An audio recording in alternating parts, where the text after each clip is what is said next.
eCam や TCAS などエアバスファンをうならせるデバイスを次々とリリースしているウィンコントロールさん。今回はそこに新しい仲間が加わりました。その名は 32RMP。今日はウィンコントロールさんからご提供いただいたこの最新デバイスをチェックしながら、一体どんなことができるのかじっくり見ていきましょう。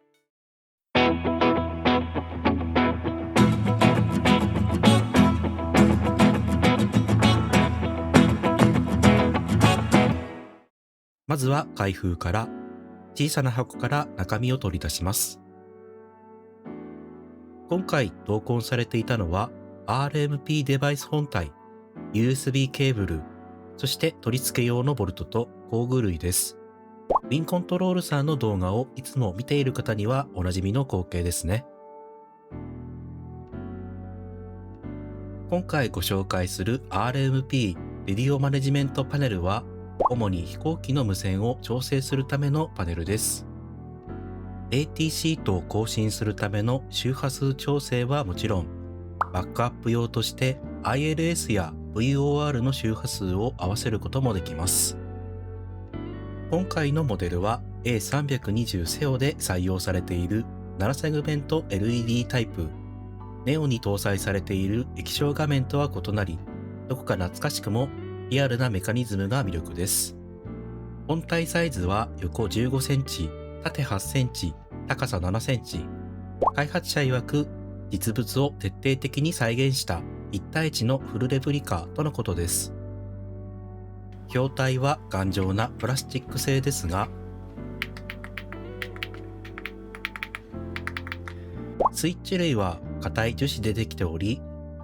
360度回転する周波数セレクターノブが配置されています。このノブは上下2分割の二重構造になっており、様々な微調整に対応してくれます。また、パネルのオンオフスイッチは単にカチカチ動くのではなく、一度上に引っ張り上げてから倒すという実際の動きを再現。さらにナブボタンにある小さなガードはバネ付きで自動で閉じる仕様になっています。これは ILS や VOR のバックアップ機能を誤作動させないためのもの。こちらの動きは後ほどテストしてみましょう。それではパソコンと接続してみます。ウィンコントロールさんのデバイスは接続が本当に簡単。本体背面に USB を差し込み、専用アプリの SIM プロを立ち上げるだけで完了です。このアプリでファームウェアを最新にアップデートし、各ボタンが正常に動作するか確認します。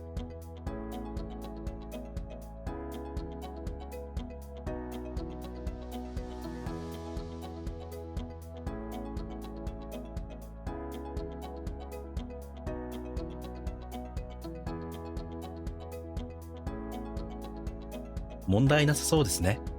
ちなみに A320 の RMP は機長席、副機長席、オーバーヘッドと合計3つあります。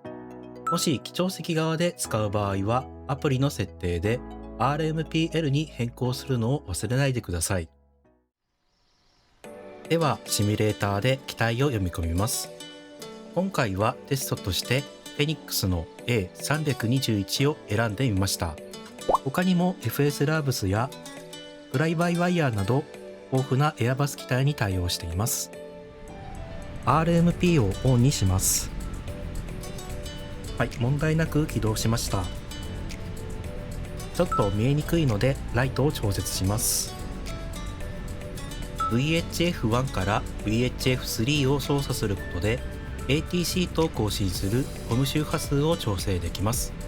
このパネルで一番メインに使う機能です。右側ディスプレイのスタンバイ周波数を調整後、左側のアクティブ周波数に切り替える作業も全くラグがありません。続いてロードボタンです。これはフェニックス A320 の標準機能にはないボタンだったので少し調べてみました。どうやら一部の機体に搭載されている装備のようで、管制官とパイロットが音声の代わりにテキストでやり取りする際、メッセージ内の周波数を一発で読み込むための機能だそうです。その下の HF1、HF2 は主に洋上飛行や砂漠、極地など電波の届かない場所で遠距離通信を行うためのもの。マイクロソフトフライトシミュレーターの環境ではあまり使う機会はないかもしれません。隣の AM ボタンは受信モードを切り替えるためのものですが、こちらも普段は使わないのでスキップして良さそうです。最後はバックアップ機能です。万が一 MCDU が故障して動かなくなってしまった場合は RMP 側のバックアップを使用します。使い方はガードを開けてナブを押し、さらに VOR や ILS、ADF のいずれかを押します。例えば VOR や ILS を押すと左側のディスプレイで周波数を、右側でコースを調整できるようになります。元に戻す場合はもう一度ナブを押すだけ。普段のフライトで使うことはめったにありませんが、こうした緊急用のマイナー機能までしっかり再現されているのはファンにとって嬉しいポイントですよね。こういったハードウェアデバイスは BATSIM などのオンライン ATC や Beyond ATC といった AI ATC を活用しているユーザーがメインになると思います。実際にその環境で 32RMP を使ってみた感想としては、画面の視点を変えることなく手元の指先だけで直感的に調整できるというのが最大のメリットだと感じました。画面内のノブをマウスホイールで回そうとすると視点ズームの割り当てと干渉してしまい、意図せず画面が拡大されてイライラすることがありますよね。しかしこのデバイスがあればその視点を一切動かさずに周波数をパッと変更できるため誤操作の防止に役立ちます。ただ個人的にこれも欲しかったなぁと思ったのは RMP の下に配置されるオーディオコントロールパネル、主に無線のボリュームを調整するパネルです。おそらく今後リリースされると思いますが、無線周りと深くつながる部分なのでできれば同時に手に入れたかったのが本音です。今後の展開に期待しましょう。最後に気になるお値段ですが、日本円で約 12,200 円です。日本チャンネルの配送は送料無料ですが、手元に届くまで約2ヶ月ほどかかるとのこと。もし一刻も早く欲しいという方は別途送料はかかりますが、配送が早いグローバルシッピングでの購入がおすすめです。